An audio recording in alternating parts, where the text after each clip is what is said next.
dầm mùa mía trâu chiều quay dê bãi chiều ya phù su giang làng chiều kỳ tu nhà thao nai non bàm kê chiều Giêsu cho nín dầm thiên tàng giang làng hoàng thiên tàng trình hậu miên nhé phiền phiền bên tàu miên nam bùa nín nhà làng dâu phải thảo tu giang chập giang trả tay với bùa y nói bùa tu xiên khảo nín nhẹ miên dù can xiêm nhé cha cho chiều nhé cô bùa mai cánh xiên nhé chiều thiên hương nam bùa trình bồn treo Giêsu về tay với bùa hai tao xiên Giêsu tôi giết liều mềm mai dù miết với chiếu dù tại tí bùa càng coi như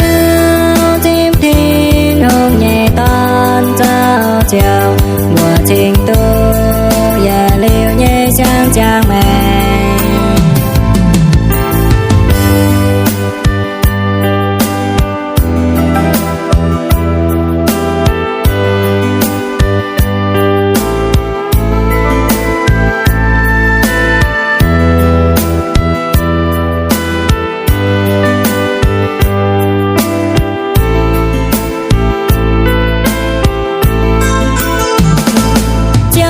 Giêsu cho nín dầm thiên tàng giang làng hoàng thiên tàng trình hậu miên nhé phiền phiền bên tàu miên nam bùa nín nhà làng dâu phải thảo tu giang chập giang trả tay với bùa y nói bùa tu xiên khảo nín nhẹ miên can xiêm nhé cha cho chiều nhé cô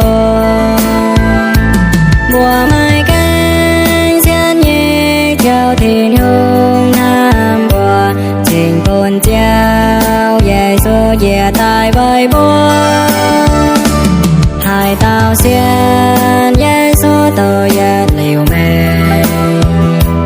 mai dù miết với chiếu dù tại tí bùa càng coi như tim thiên hương nhẹ tan giao chiều của tình tu